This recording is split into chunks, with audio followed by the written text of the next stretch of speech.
بسم اللہ الرحمن الرحیم، السلام علیکم۔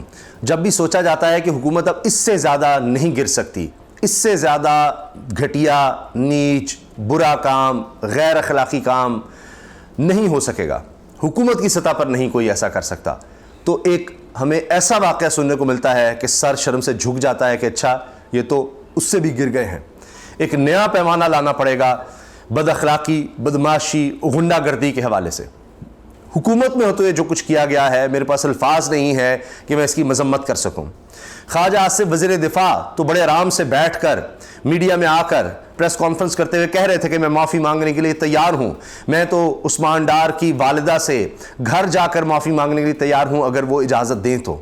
لیکن مجھے بتائیے کہ یہ جو کالک پوری قوم، میں سمجھتا ہوں حکومت نے تو ملی ہے، لیکن بطور پاکستانی معاشرہ، مذہبی کہیں، اسلامی کہیں، اخلاقی کہیں، جو بھی آپ اس کو نام دیں، ہماری اقدار ہیں۔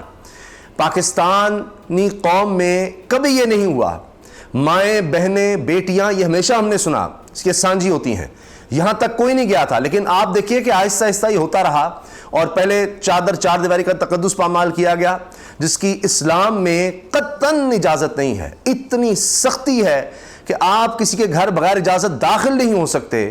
سوچئے ذرا، اکیلی عورتوں کے ہوتے ہوئے پولیس کے اہلکار دندناتے اندر جاتے ہیں۔ 75 سالہ بوڑھی والدہ عثمان ڈار کی، ان کو اکیلے کمرے میں لے جاتے ہیں اور ان کی بازو مروڑتے ہیں، بال کھینچتے ہیں۔ ویڈیو موجود ہے، ان کے گھر میں جو توڑ پھوڑ کی گئی کوئی چیز نہیں چھوڑی گئی، اس کی ویڈیو موجود ہے۔ اس کے بعد میرا خیال ہے سیالکوٹ کے لوگ ظاہر ہے کہ لان تان کر رہے ہوں گے، تو خواجہ آصف کو مجبوراً آ کر یہ بات کرنی پڑی، جی میں معافی مانگنے کے لیے تیار ہوں۔ عثمان ڈار نے بھی اس پہ رد عمل دیا کہ 75 سال کی میری والدہ، ان کے ساتھ جو سلوک کیا گیا، اور پھر والدہ خود یہ بتا رہی ہیں، خود انہوں نے بتایا ہے، یہ بھی موجود ہے، انہوں نے انٹرویو دیتے ہوئے کہا ہے، میں سلام پیش کرتا ہوں ان کی بہادری کو، ماں جی کی۔ انہوں نے کہا ہے، اتنی سادہ، اتنی اخلاص بھری وہ خاتون لگ رہی ہیں، دل سے بات کر رہی ہیں۔ وہ کہتی ہیں میں لیڈر کی بیوی تھی، لیڈر کی ماں ہوں، میں نہیں جھکوں گی، جو کرنا ہے کر لو۔ اب آپ یہ دیکھیے، وہ کہتی ہیں کہ ہمیں کہا گیا کہ تمہیں مار بھی دیں گے نا تو کوئی ہمیں پوچھنے والا نہیں ہے، جب پیچھے سے آرڈر اس طرح کے ہوں گے۔ ہم کہہ رہی ہیں کہ میں نے کہا کہ تمہارے گھر ماں نہیں ہے، میری عمر کی کوئی تو رشتہ تم نے نہیں دیکھا ہوا، کس طرح تم آ رہے ہو رات کے پہر اور گھر میں گھس رہے ہیں، کوئی پوچھنے والا نہیں ہے۔ ختم کر دی انہوں نے اخلاقیات، ختم کر دی۔ میں سمجھتا ہوں اگر خواجہ آصف میں شرم اور حیا، وہ کہتے ہیں نا کوئی شرم ہوتی ہے، کوئی حیا ہوتی ہے، اگر ان میں واقعی ذرا سی شرم اور حیا ہوتی تو یہ صرف یہ پریس کانفرنس نہ کرتے، یہ کوئی ایکشن لیتے۔ مجھے بتائیں، خود خواجہ آصف نے کہا جی کہ عثمان ڈار کی ہمارا محلہ ہے ایک، ہم جاننے والے، ان کی والدہ میری بہن ہے۔ بہن تو چلے چھوڑیے نا، بہت بڑی بات ہے، مریم نواز صاحبہ کے بارے میں ایک لفظ کوئی کہہ کے دیکھے تو دیکھیے خواجہ آصف صاحب کا ری ایکشن دیکھیے گا۔ وہ کہتے ہیں نا بال بھی بیکا ہو جائے تو دیکھیے، ان کی والدہ کو کھینچا گیا ہے، دل خون کے آنسو رو رہا ہے، خون کھول اٹھتا ہے دیکھ کر۔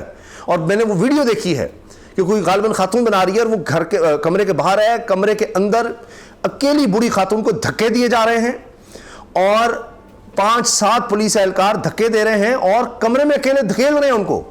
اور جب وہ پیچھے سے کوئی کھڑکی کے باہر، یعنی کھڑی کوئی خاتون ویڈیو بنا لیتی ہے اور وہ چیختی ہے کیا کر رہے ہو، کیا کر رہے ہو، اتنا خوفناک منظر۔ یہاں تک لوگ اب یہ کہہ رہے ہیں، بہت سے لوگ اس چیز کو رپورٹ کر رہے ہیں کہ جی ریپ کے تھریٹس دیے گئے ہیں، ریپ کے۔ مجھے لفظ نہیں ملتے، میں کیا کروں، کہاں جائیں ہم، یہاں یہ تو ہو رہا ہے۔ خواجہ آصف کی بات کریں یا اس پوری حکومت کی بات کریں، یہ اتنے بکھلائے ہوئے ہیں، اتنی جھنجھلاہٹ میں ہیں، ان کو کچھ سمجھ نہیں آ رہی کہ کیا کرنا ہے کیا نہیں کرنا، عجیب و غریب احکامات دے دیتے ہیں، اور پیچھے نیچے جو افسر ہیں وہ جناب شاہ سے زیادہ شاہ کے وفادار، وہ پتہ نہیں کیا کچھ کر دوڑتے ہیں۔ ابھی آپ حالیہ مثال دیکھیں، ایک کلپ وائرل ہو گیا خواجہ آصف کا کہ وزیر دفاع صاحب پریس کانفرنس کر رہے ہیں، اس میں رونا رو رہے تھے کہ جی نواز شریف کے ساتھ یہ ہوا، مریم کے ساتھ یہ ہوا۔ یہ وزیر دفاع کو اور کوئی کام نہیں ہے، پاکستان کی دفاع کا کام نہیں ہے، ان کا کام صرف اور صرف نواز شریف، مریم نواز، شہباز شریف، ان کا دفاع کرنا ہے بس۔ اور اس میں کیا ہوتا ہے کہ بس یہ رونا رو رہے ہوتے ہیں، جی یہ ہو گیا وہ ہو گیا، ہمارے ساتھ یہ ہوا تھا، لیکن عمران خان کو دیکھیے کیا ہو رہا ہے، اس کے ساتھ عدالتوں کا کیا رویہ ہے، ہمارے ساتھ یہ تھا یہ۔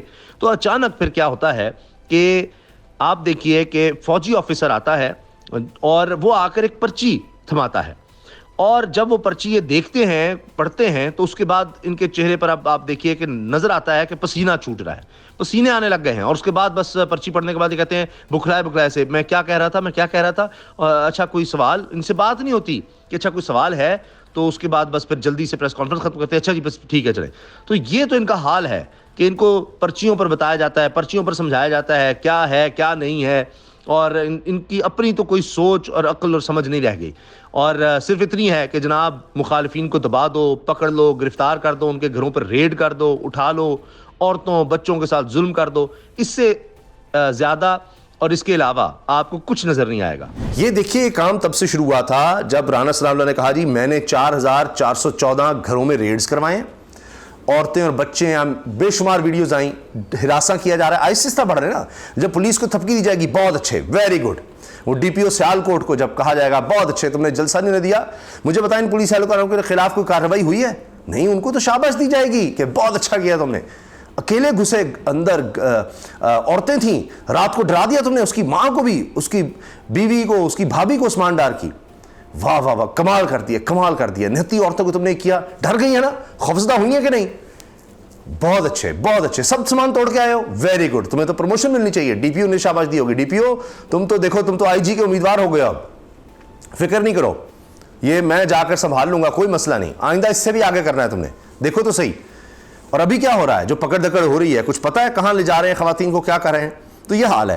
عثمان ڈار نے خود بتا دیا ہے, یہ جب خواجہ آصف صاحب نے بات کی نا جی کہ بڑا افسوس ہے, جو کچھ بھی ہوا ہو ہمارے ساتھ جو ہوا ہو اس کی اجازت نہیں تھی, یہ نہیں ہونا چاہیے تھا, مجھے یہ بڑا غلط کیا پولیس نے. اگر کیا تو آپ نے کہا کیا کیا اب تک؟ اور یہ جو ہے نا جی او ہو ہمارے ساتھ بھی کچھ ہو, آپ کے ساتھ ہوا کیا ہے؟ اللہ نہ کرے کبھی بھی کوئی اتنی, میں سمجھتا ہوں بے حسی بغیرتی دکھائے کوئی بھی پولیس والا کہ جب ان کی حکومت نہ ہو, اور اگر کرے تو ہم آپ کے ساتھ کھڑے ہوں گے, ہم اس کو کنڈیم کریں گے. اکیلی عورتوں کو, بوڑھی ماں کو کوئی رہ نہیں گیا. لیکن ہوا یہ کہ یہ بڑھ رہا تھا اس سے ساتھ, تو پولیس والے دیکھ رہے تھے کہ جی اتنی ریڈز ہوتی ہیں عورتوں کو, فلاں کے گھروں میں ہم جاتے ہیں دروازے توڑتے ہیں, عورتیں اکیلی ہوتی ہیں, جب ہم جاتے ہیں تو ہمیں تو شاباش دی جاتی ہے. تو یہ تو عثمان ڈار ہے جی. تو خواجہ آصف صاحب کو تو بڑے خوش ہوں گے, پوری حکومت بڑی خوش ہوگی کہ بڑا بولتا ہے, بڑا کرتا ہے. وہ جی ٹائیگر فورس اور نوجوانوں کا اس کو لگایا ہوا تھا, اس کو ذرا سبق تو سکھائیں تاکہ اس کو پتہ لگے. تو یہ جناب اس حوالے سے آپ دیکھیں کہ عثمان ڈار نے کہا میرے گھر پر حملہ خواجہ آصف نے کرایا ہے, میرے گھر ریاستی دہشت گردی کی گئی, خواجہ میرے ساتھ ذاتی دشمنی پر اتر آیا ہے, میرے گھر میں کوئی گلاس, پلیٹ, ٹیبل, اے سی, پنکھے, سونے کے لیے بیڈ تک نہیں چھوڑے. میں نے خود وہ مناظر دیکھے, اتنی توڑ پھوڑا ہے کہ پتہ نہیں کیا تھا, کوئی زلزلے سے بھی زیادہ کوئی چیز آئی. ایسے نہیں ہو سکتا, کوئی احکامات ہے کہ کوئی گھر میں کوئی چیز نہیں چھوڑنی. اور پھر یہ کہا کہ جی اللہ نہ کرے جو میرے گھر, یہ عثمان ڈار نے کہا اللہ نہ کرے جو میرے گھر انہوں نے کیا ہے وہ کسی اور کے گھر ہو. میری والدہ 75 سالہ بوڑھی ہیں, ان کے بازو موڑے گئے, بالوں سے کھینچا گیا. میں اپنی بہادر ماں اور گھر کی خواتین کو سلام پیش کرتا ہوں, اور مجھے زیادہ فخر ہوا جب میں نے ماں کو فون کیا تو مجھے کہتی ہم پر ظلم اور بربریت سب برداشت کر لیں گے, تم عمران خان کے ساتھ کھڑے رہنا, ڈٹے رہنا. یہ دیکھیے یہ ہے ماں. اور پھر انٹرویو میں جو عثمان ڈار کی والدہ نے کہا ہے کہ رات کے 2:30 بجے, یہ ان کا بیان ہے کوٹ ان کوٹ, میں اپنی طرف سے کوئی ایک لفظ بھی ایڈ نہیں کر رہا. ماں جی کہتی ہیں رات کے 2:30 بجے کا وقت تھا, میں اپنے کمرے میں سو رہی تھی, شور شرابے گولیوں کی آواز سے میں جاگ گئی. گولیاں بھی چلائی ہیں, کوئی کسر نہیں چھوڑی انہوں نے عورتوں اور بچوں کو ڈرانے میں, بوڑھی خاتون کو بھی. 20 لوگ میرے گھر کا دروازہ توڑ کر ہمارے ٹی وی لاؤنج میں کھڑے تھے اور سامان توڑ رہے تھے. میں نے آرام سے پوچھا کہ کیا ہوا, کیا کر رہے ہو, یہ سب کہاں سے آئے ہو, مجھے بتاؤ, میرے بیٹے گھر نہیں ہیں, آپ کے پاس کوئی وارنٹ ہے تو دکھاؤ. ان کے پاس کچھ نہیں تھا دکھانے کو, نہ ہی کوئی وارنٹ تھا. میں نے ان 20 لوگوں سے پوچھا کہ تم میں سے کسی کے گھر میری عمر کی ماں نہیں؟ وہ بار بار کہہ رہے تھے ہمیں پیچھے سے آرڈر ہے, پیچھے ہو جاؤ. میں عوام اور عدلیہ سے سوال کرتی ہوں یہ کون لوگ ہیں جو ایسے دہشت گرد بنے پھر رہے ہیں اور گھروں میں توڑ پھوڑ کر رہے ہیں؟ کیا یہ لوگ ہندوستان سے آئے ہیں جو ایسے بدماشیاں کرتے پھر رہے ہیں؟ میں کیا ان ماں جی کو جواب دوں. بس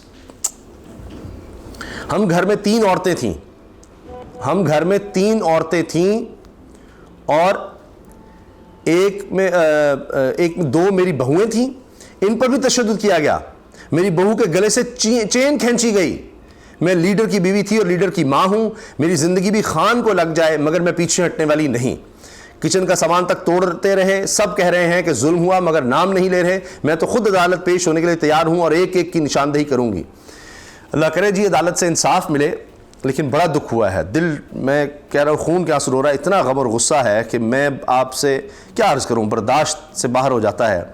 پھر یہ کہتے ہیں کہ جناب یہ دیکھیں جی یہ کس طرح سے یہ صحافی جو ہیں بات کرتے ہیں، اسی لیے عمران ریاض کو اٹھایا ہوا نا کہ جی وہ ان باتوں کو کنڈیم کرتا تھا، جذبات میں آ جاتا تھا وہ، اسی لیے جناب آفتاب اقبال کو پکڑا، اس لیے اوریمی مقبول جان کو پکڑا، اسی لیے دیگر کو کہ کوئی بھی اس پہ آواز نہ اٹھائے۔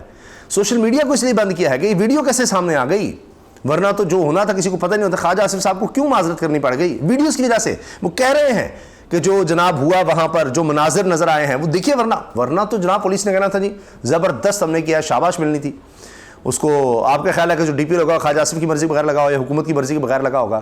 اور اس کے بعد آپ دیکھیے گا کیا یہ سلسلہ رک گیا؟ یہ دیکھیں یہ ایک ایک چیز کا جواب دینا پڑے گا۔